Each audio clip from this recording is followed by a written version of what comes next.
Today we are looking at one of the craziest stories in the New Testament. It's in John chapter 11. It's a story of the zombie burrito.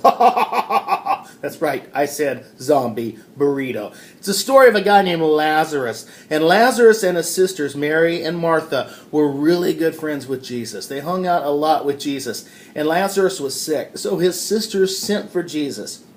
And in verse 3 it says this. They sent him a message and they said, Lord, the one you love is very ill. Not the one that's done all this stuff for you. Not the one that has contributed to money to your cause or anything like that. The one you love. They appealed to him based on that alone. And I like that. And Jesus, he says he dearly loved Mary, Martha, and Lazarus. However, after receiving this news, he waited. What do we do when God waits? Because sometimes he does. Here he gets this urgent message. Our brother's sick. He's about to die. You need to come quick. And he waits. And a lot of times it feels like that with us. When we pray and nothing happens. And we pray some more and nothing happens. And God is waiting. And we're like, come on. And maybe, just maybe, he's setting us up. Maybe he knows something that we don't know. And maybe he's setting us up for greatness. And maybe he's setting us up for glory. Because that's what's happening in this story. And he's telling his disciples, we're going to go check on Lazarus. And his disciples are like, okay, let's go check on him. And Jesus is like, well, Lazarus is dead. He's asleep. And they're like, what? And Thomas, the twin, who is kind of like a Debbie Downer. He's a real ray of sunshine on a cloudy day. He says this, let's go so we can die with him. He's like Eeyore, the Bible. Okay, let's go so we can just die. And they go, and they finally get there. And the sisters come out, and they're like, if you had only been here. Our brother's dead now. When we sent for you, he was alive. If you had only been here, you could have fixed things.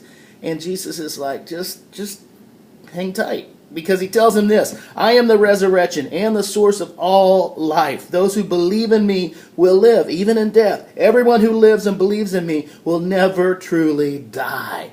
So they go on, they approach the tomb, and Jesus sees their compassion, and Jesus sees what they're going, and he sees their hurt, and God cried. Not only did God wait, but now God cried. And Jesus burst out in tears. And even though he knew the outcome, he knew what he was about to do. He knew that death was just a temporary thing for Lazarus, but he still cried because he had this incredible, intense compassion for his friends. He was not detached. He was not distant. He was right up there, and he felt what they felt. Okay, and it's the same with us. He feels what you feel. He knows what you're going through. He cries when you cry. Okay, and then he goes on, they get to the tomb, and check this out. I'm going to read this. Jesus says, remove the stone. I like that. And Martha says, Lord, he's been dead 4 days. The stench will be unbearable. He stinketh.